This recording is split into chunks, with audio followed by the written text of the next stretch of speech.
On the border of Europe and Asia, in Turkey, lies one of the most majestic monuments on the planet, the Hagia Sophia of Istanbul.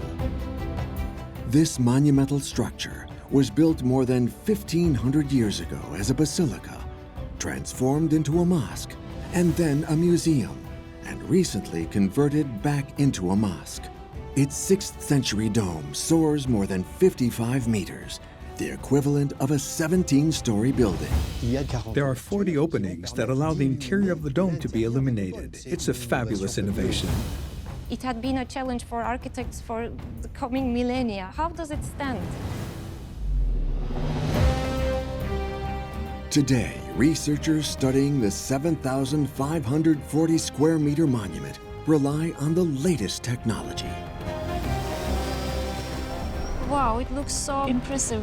Actually, from our level, it looks much different. By scanning from the aerial scale to the satellite scale and the molecular scale, specialists can now unravel the greatest mysteries of this UNESCO World Heritage Site. How did builders piece together and transform this structure over the centuries? What is the secret to keeping its gigantic dome standing? This is a higher vault than any of the Gothic cathedrals that were built centuries later. There is no precedent for it. Positioned on one of the most active seismic faults in the world, the Hagia Sophia has resisted earthquakes since the 6th century. What architectural mysteries can science reveal to explain this impressive resistance? So what we learn is how the structure behaves differently at different locations. And what incredible discoveries have recently been unearthed from the depths of this iconic monument? There is Hagia Sophia Subterranean. This is another world. This is another marvel of Hagia Sophia. We visited places no one's ever seen, and we made new discoveries. History, science, engineering, exposed as never before, Istanbul's Hagia Sophia finally reveals itself on every scale.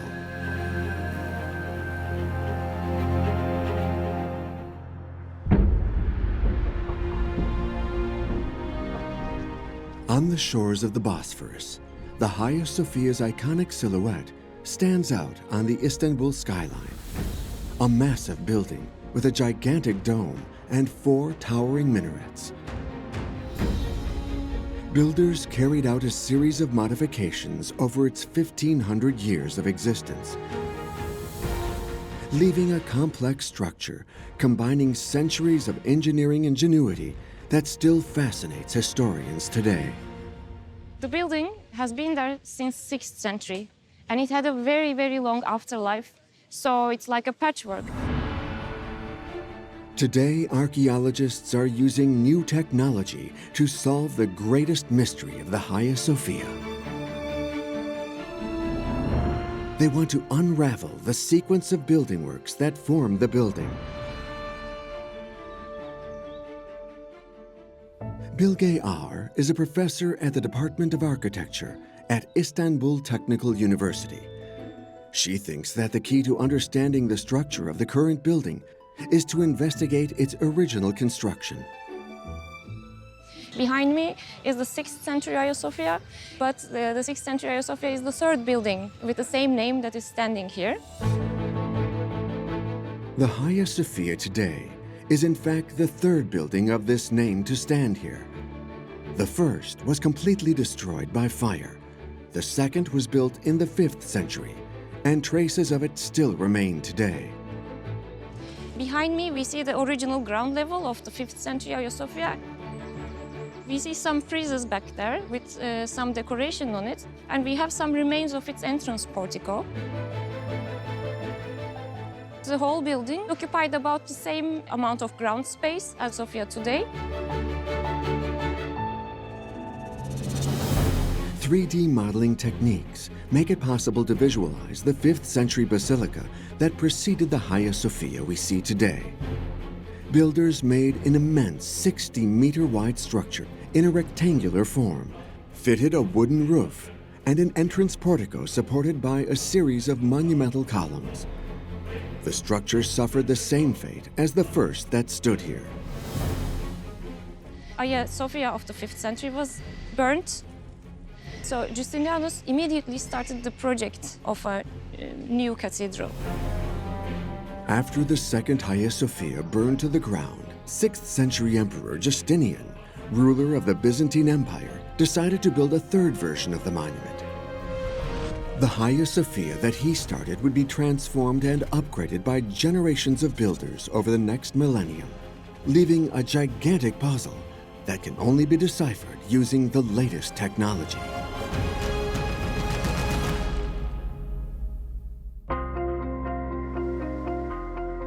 Bilge usually studies the building from the ground, but today she's working with drone operators to investigate the building from the air for the very first time. We will take some shots, wide angles, and some close-ups. We are very ready to flight.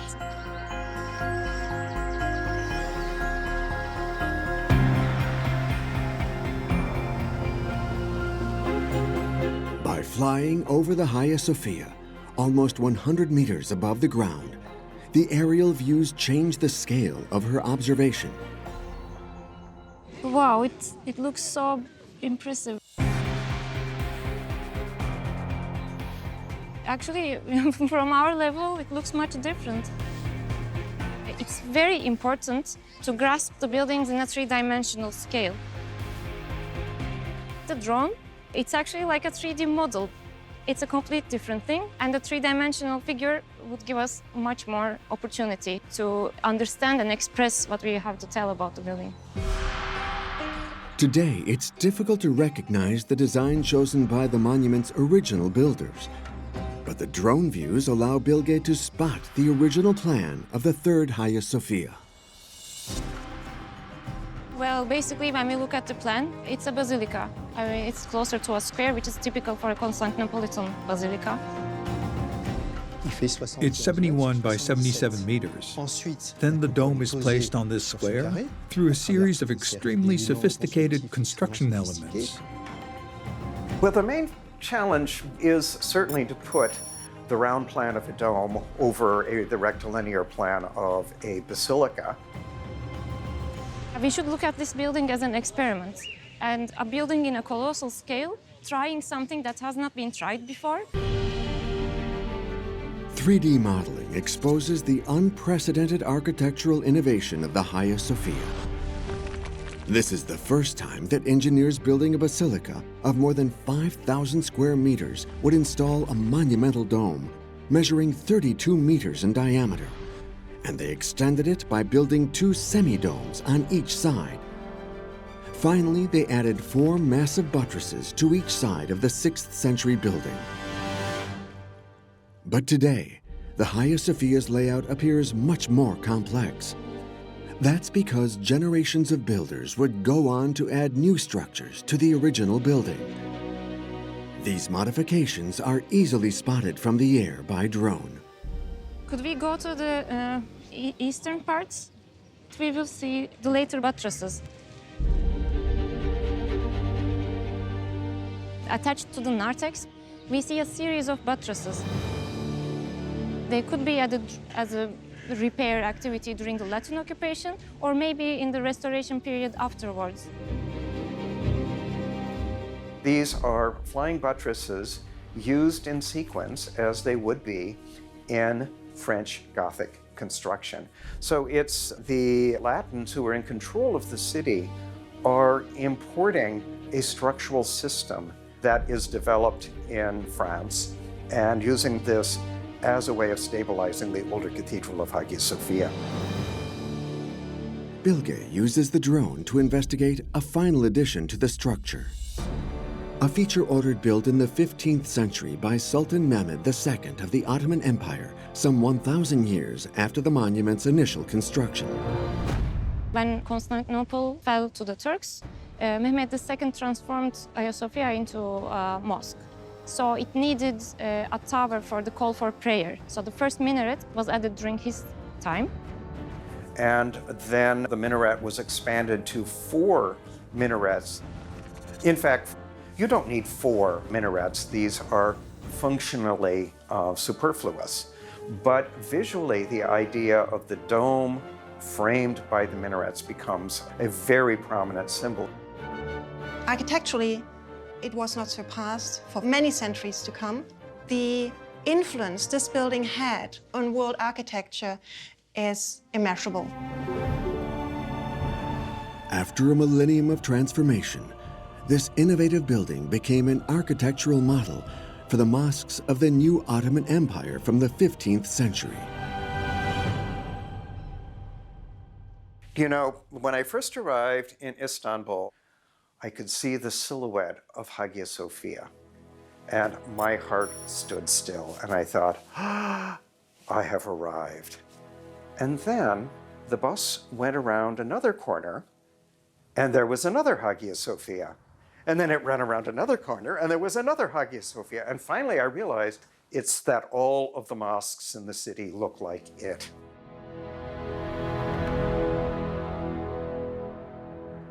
While the monument's exterior appearance became an iconic mosque design, inside the building, visitors are impressed by the extraordinary volumes of the structure, and especially its gigantic dome.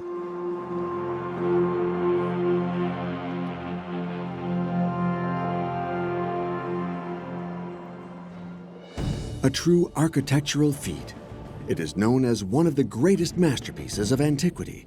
With a diameter of over 30 meters and a height of over 55 meters, it has 40 windows that bathe the whole interior in light.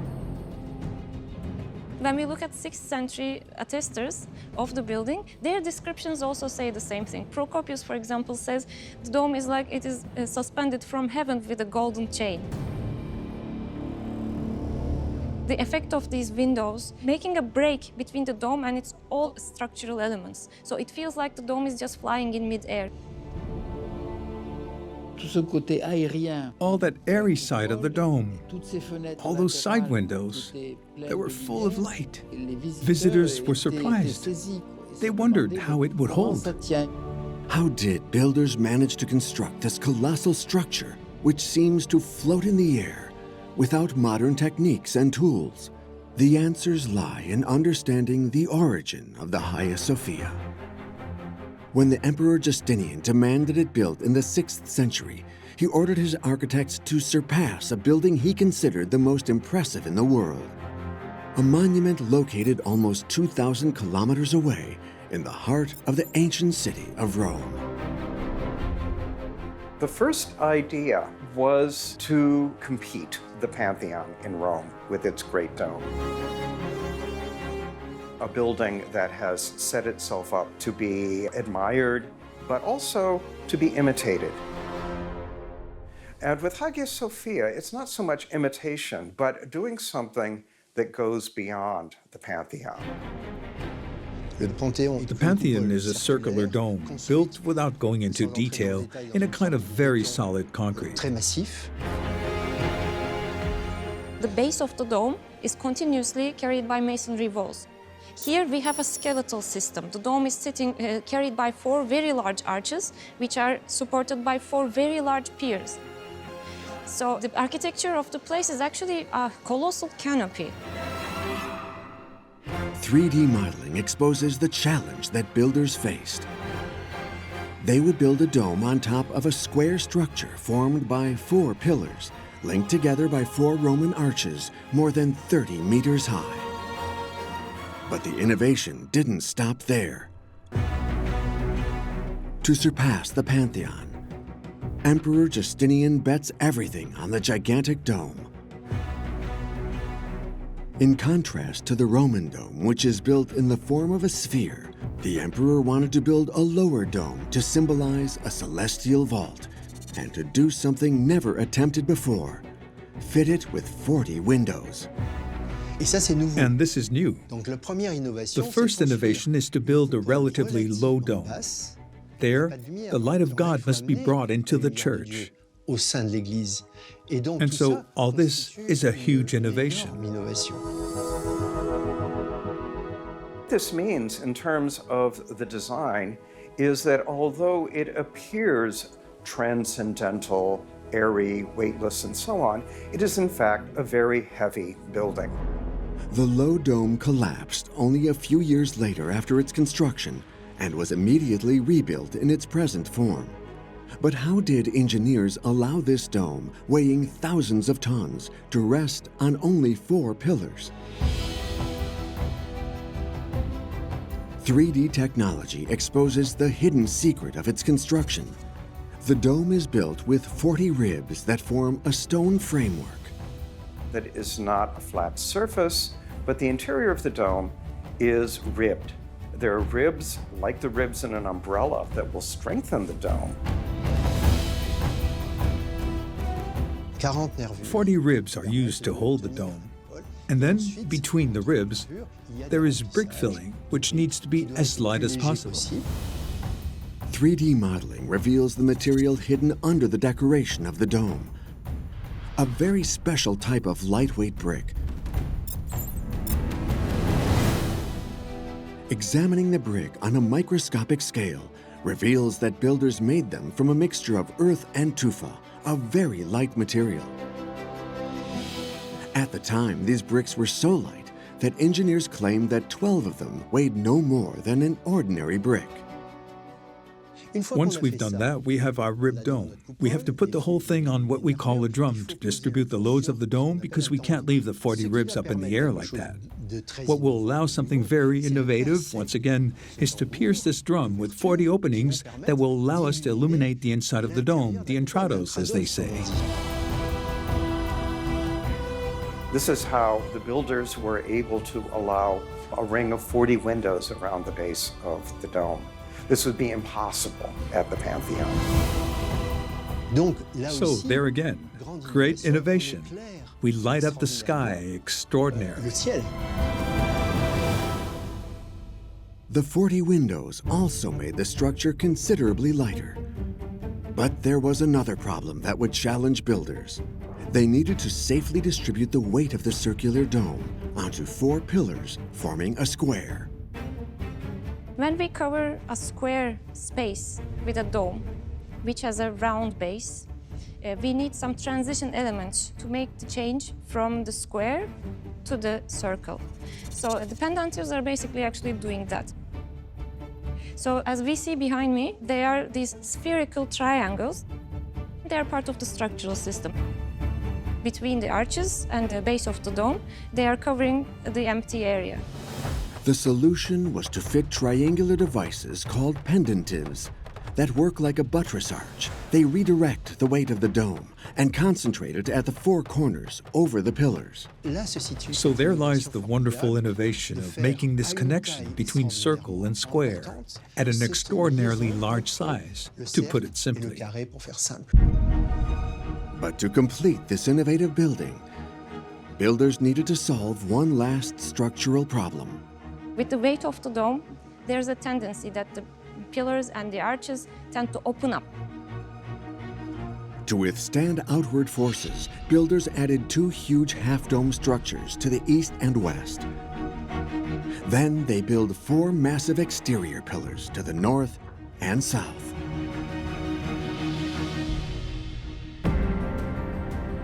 In just a few years, the builders of the Hagia Sophia succeeded in their mission of surpassing Rome's Pantheon and building an iconic new monument.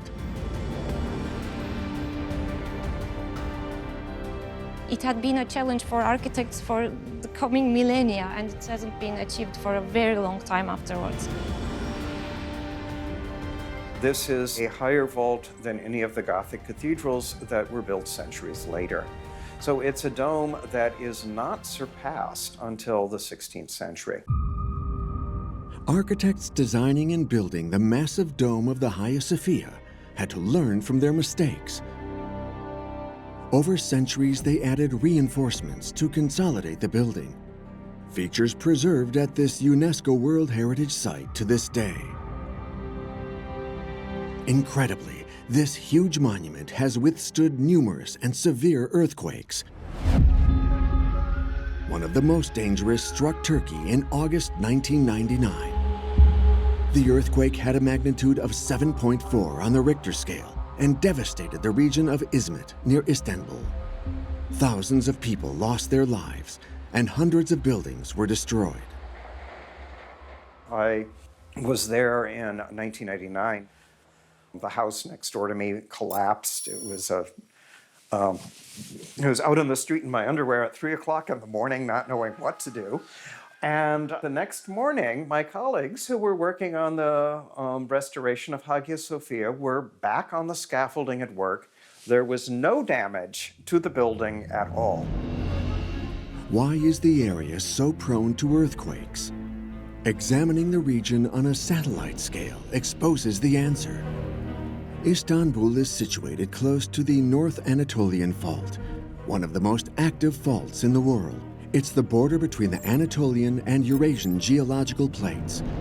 As these plates slide against each other, moving about 2 centimeters every year, pressure builds and is released during earthquakes. But despite this threat, the Hagia Sophia has remained standing until today.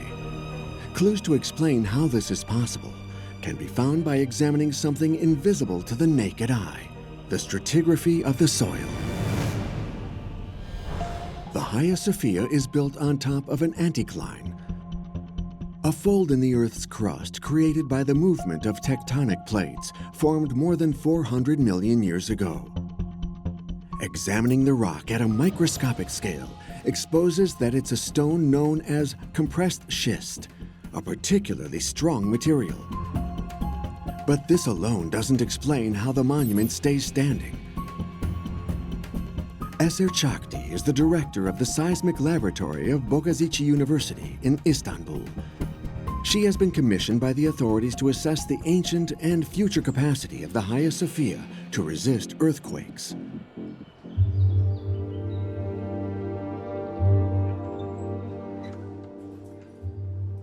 Her team has placed the monument under high surveillance using state-of-the-art technology.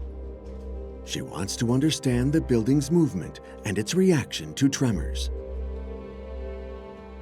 The technology that we use in the structure is to monitor earthquakes or earthquake vibrations on Hagia Sophia, on the structure. We put altogether 9 sensors at various locations. Of the 9 seismic sensors placed in the Hagia Sophia, 4 are placed at the top of the dome, 4 at the arch levels, and 1 is located on the ground. The sensors operate 24 hours a day and continuously record and transmit the structure's slightest vibrations to the Seismic Study Center. Last week we had a 4.2 magnitude earthquake close to the city of Istanbul, and this was actually recorded by our stations and mainly by the recording system in Hagia Sophia. Therefore, this earthquake was actually felt by Hagia Sophia. The researchers use daily information collected by the sensors to carry out 3D simulations that amplify the building's deformations and expose the Hagia Sophia's weak spots. So what we learn is how the structure behaves differently at different locations. Some points, they vibrate more as compared to the other points, particularly the eastern and western arches. Also some of the piers, main piers. So for those locations, we pay more attention in our analysis and look at them in more detail.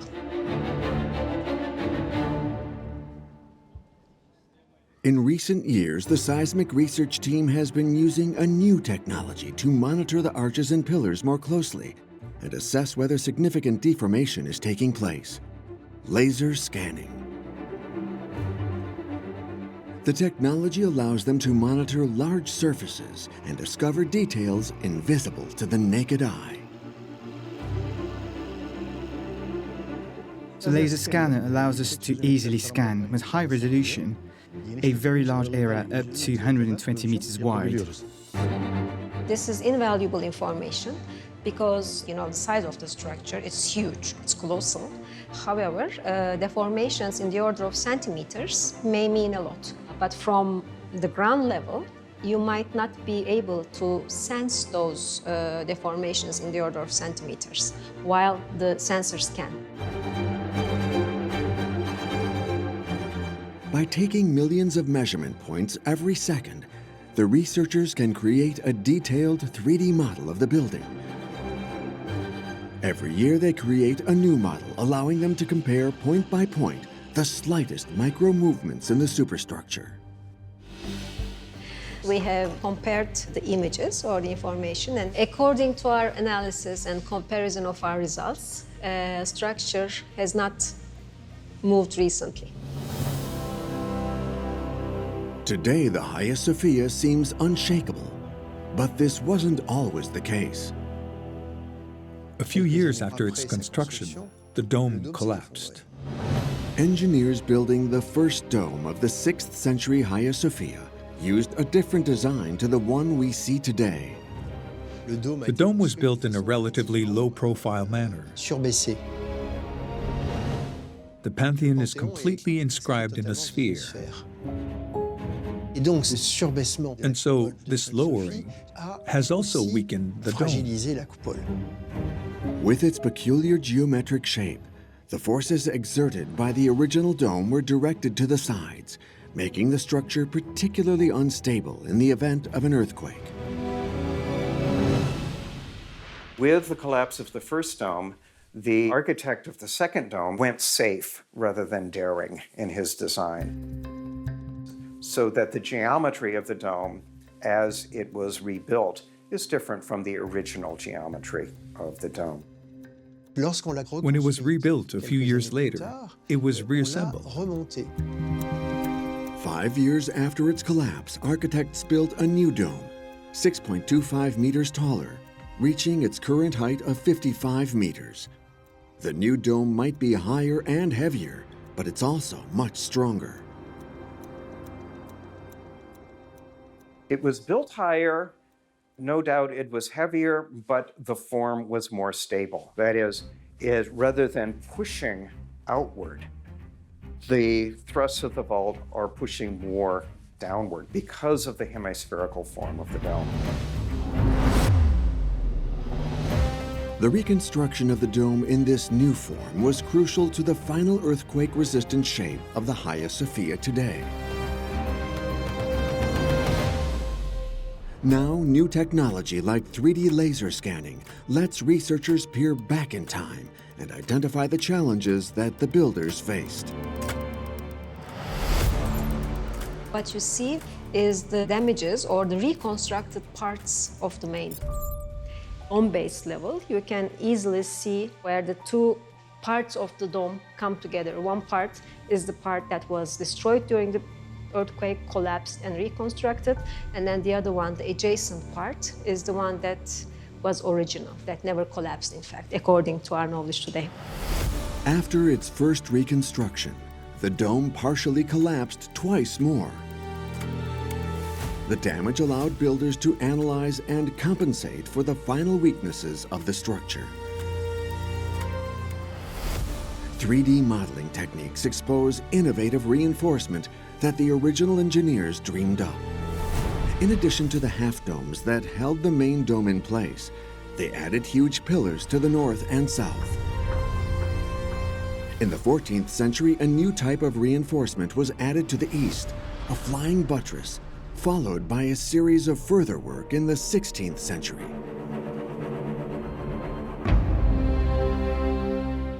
The constant adaptation and additions that builders carried out over the centuries are the secret to the Hagia Sophia's strength today.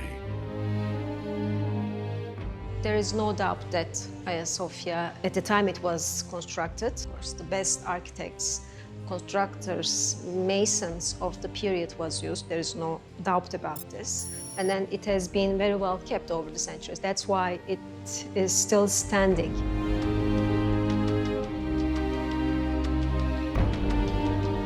But the engineering of the building is not the only explanation for the incredible earthquake resistance of this monument. Examining Hagia Sophia on a macroscopic scale reveals that builders chose brick and mortar to construct its walls. They were fairly thick bricks, about 50 centimeters long and about 30 centimeters wide. And it must have been 4 to 5 centimeters thick. But the thickness of the mortar was comparable. This is a key feature of the building. Engineers chose to set bricks into layers of mortar of similar thickness to the bricks they held. The ancient technique has been studied by Eftal Kiraz, Deputy Director of the Istanbul Conservation Laboratory. His team studied the building's mortar on a microscopic scale in order to recreate the original builder's techniques and replicate it during restoration work. His team were able to figure out the exact composition of the material. This material is made from limestone, is made from brick powder, and also is made from stone powder. Investigating further on the molecular scale, the team discovered that the brick powder was made from a rock of volcanic origin called pozzolana. This ingredient gives the mortar special properties. It's a softer and stronger material when compared to modern cement, for example. It's not that it's like rubber, but it's very flexible and very resistant to earthquakes. The elastic property of this mortar allows the building's walls to deform instead of crack, absorbing shock waves and helping the monument resist earthquakes. But according to experts, the mortar of the Hagia Sophia has another important property. Mortar will develop micro cracks in it and will reset after the cracks will readhere. There's something in the chemical property that means this will be a particularly stable form once it's set to its ultimate hardness, but it can adjust. Thanks to their careful choice of materials and upgrades to the Hagia Sophia structure over centuries, generations of engineers succeeded in building an iconic monument capable of resisting frequent earthquakes.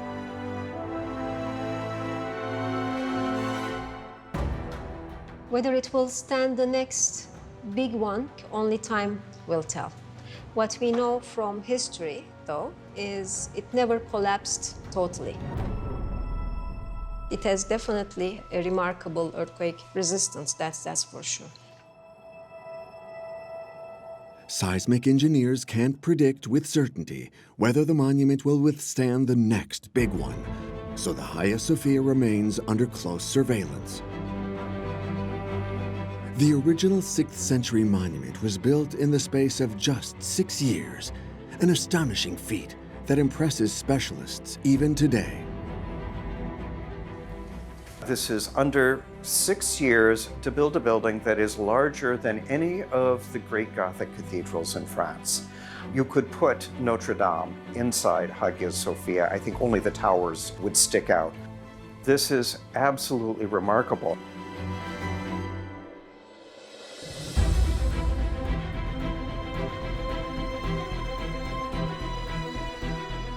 This building has survived to this day, with its beautiful mosaics, decoration, pillars, pillar bases, all of which give a unique beauty to St. Sophia. Today, the Hagia Sophia is a magnet for visitors to Istanbul who marvel at its incredible engineering and scale. But the decoration of the interior is equally as impressive. And that's partly because of the material choices that builders made. Olcay Aydemir is responsible for the restoration of the Hagia Sophia. According to her, the unique beauty of this monument can be explained by the use of precious decorative materials. This marble door is truly a masterpiece of its time.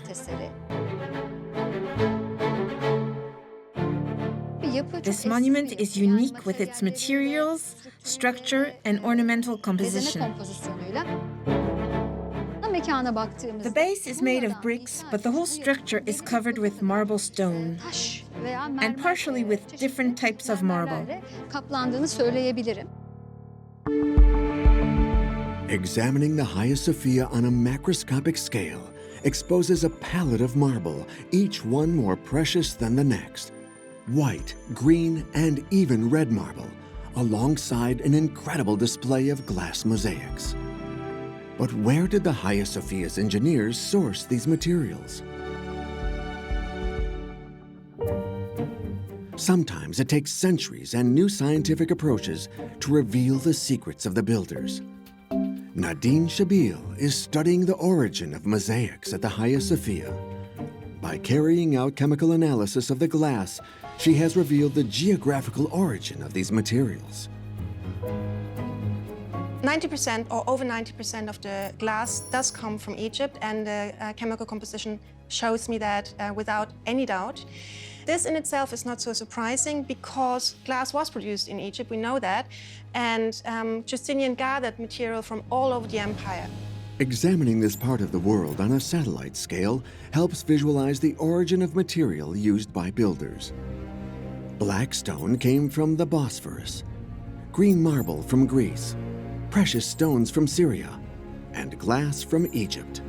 Builders chose materials from all over the Byzantine Empire to decorate its greatest monument. But the choice of materials offers more than just decoration at the Hagia Sophia. Inside, the light seems to diffuse through its walls. 6th century descriptions emphasize exactly this aspect. Have this just vast space that is suffused with light, and this is very impressive. The impression given was that the light came from inside, not outside. And so to have managed to create this atmosphere was something completely new, something totally new. The Hagia Sophia's 4 monumental arches allow the structure to be opened up with windows on all floors. But it's the choice of special marble, visible on a macroscopic scale, that contributes to its unique appearance. Marmara marble is a local stone from Turkey. This marble, in the sunlight at the end of the day, is slightly transparent. The marble is translucent and has a high refractive index due to calcite crystals, the main component of the stone. So light penetrates the surface of the stone before being reflected, giving the material a unique glow. Here we see the link between light and stone. Everything that has been created here was not made by chance. The expertise of the architects, that in itself, to me, is just very impressive. So the lower levels of the building are covered in marble decorations. The upper levels of the building are covered in mosaics. Vast amount of the mosaics are actually gold leaf, and gold leaf mosaic tessera are highly reflective. So the tessera are actually angled so to catch the light that comes in. So they try to make the most out of the natural and artificial light in interaction with the surfaces. Builders fitted an astonishing 16,000 square meters of gold decorations in the 6th century, making the interior of the monument shine. Originally, these lavish Byzantine embellishments almost completely covered the Hagia Sophia. Then, in the 15th century, the Ottomans transformed the building into a mosque and chose not to destroy the mosaics, but to cover them over with mortar. So what Byzantine decorations remain hidden today? What treasures of the Hagia Sophia are invisible to the naked eye?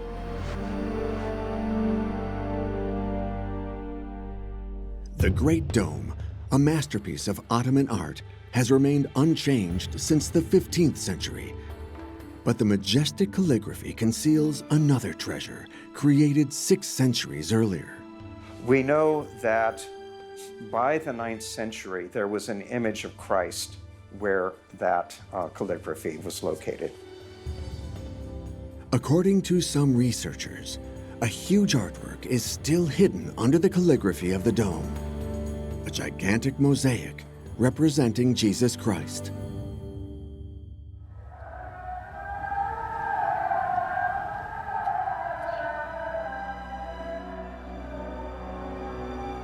Other structures of the Hagia Sophia, invisible to the naked eye, have spawned many legends over the centuries. There's a lot of interest in what is under Hagia Sophia today.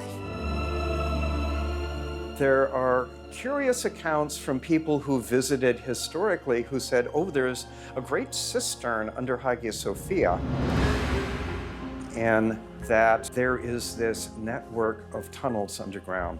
Your first thought is, aha, mystery. This is exciting. Where does it go to?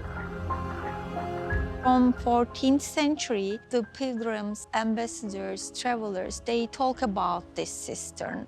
They say that almost 3,000 boats could sail in it until the sea.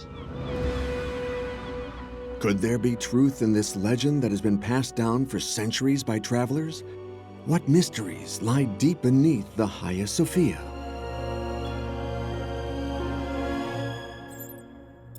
Clues to this enigma lie just a few hundred meters away at the Theodosius cistern, an astonishing underground reservoir built in the 5th century at the same time as the second Hagia Sophia.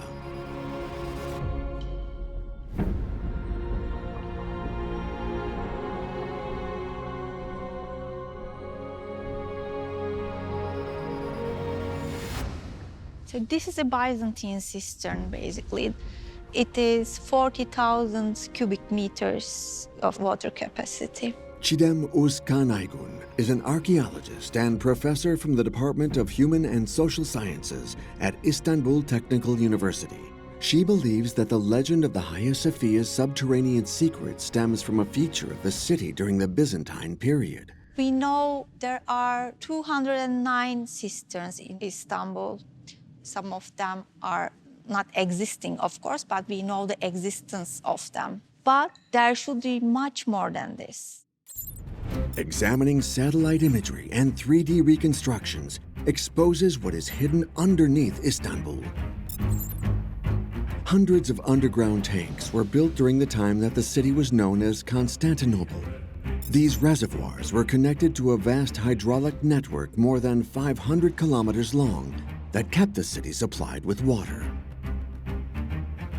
It's an amazing waterwork, which shows us all the tradition coming from the Roman technology. This ancient water network could have inspired the legend of the giant cistern hidden under the Hagia Sophia.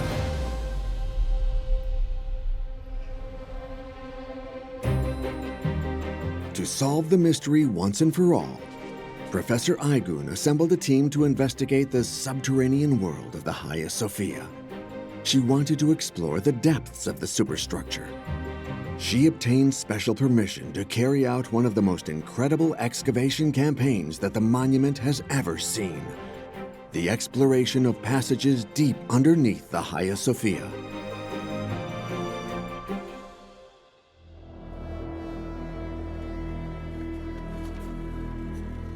Of course, we were extremely excited and curious because it was a chance for us to discover mostly about those structures which has not been studied before.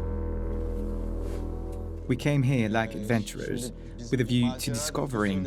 We went to places no one has ever been able to see, and we were able to make new discoveries.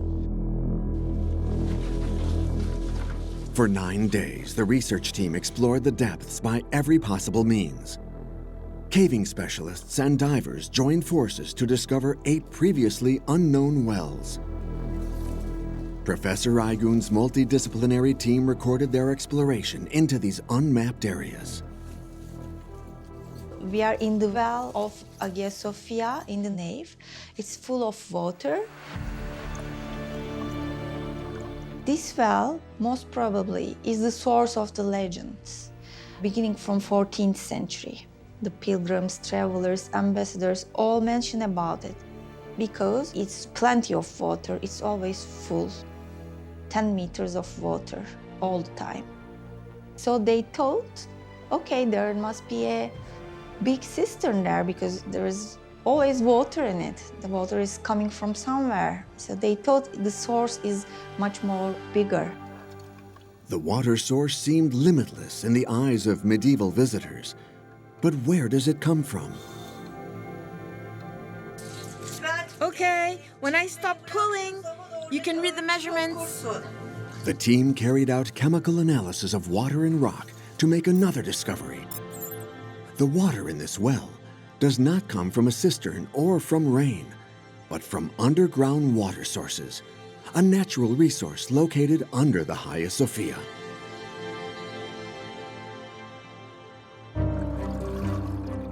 Revelations about what lies underneath this monumental building didn't stop there. I began from the wells and I found a world underneath. We have found almost 1 kilometer of water channels there. Some of them are drainage channels. They are mostly underneath because they are draining the excess water from Hagia Sophia.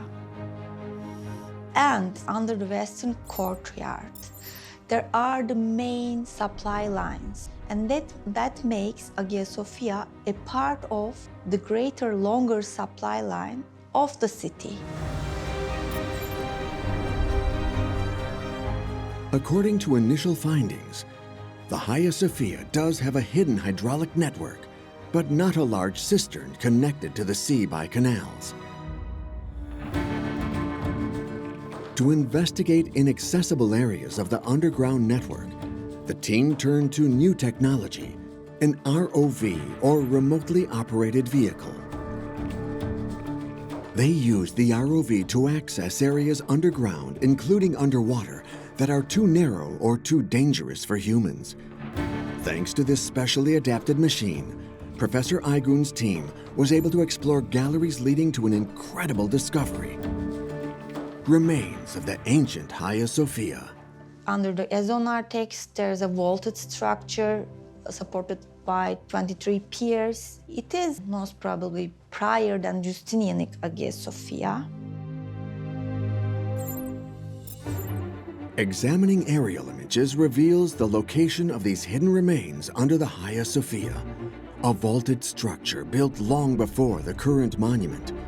Evidence that when the original and second Hagia Sophia basilicas were built and burned down in the 5th and 6th centuries, engineers saved time by building directly on top of the old structures.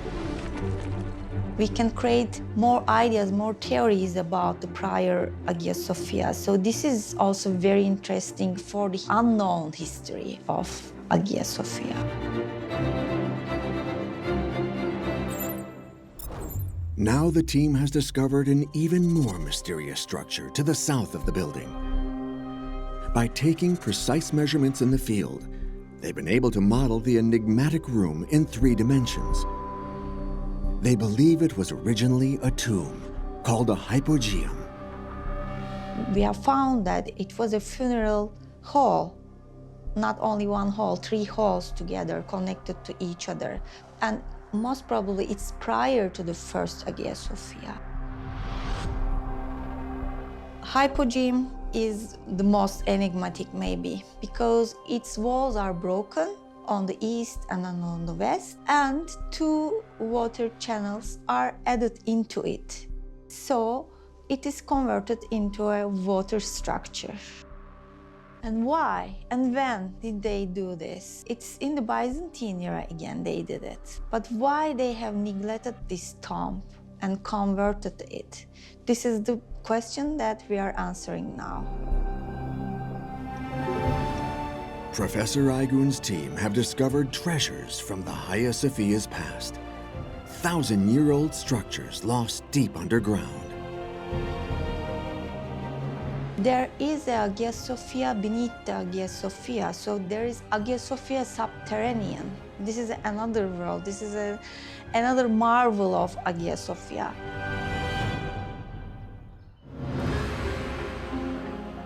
Now the team of archaeologists are waiting for new permission to continue their excavations. They want to further explore other discoveries they made, such as a submerged hall located nearby under the Topkapi Palace. It's very beautiful here. You feel like you're entering a cloud, and the structures suddenly appear. It's a tantalizing glimpse of the exceptional Byzantine remains that have yet to be discovered around and inside the Hagia Sophia.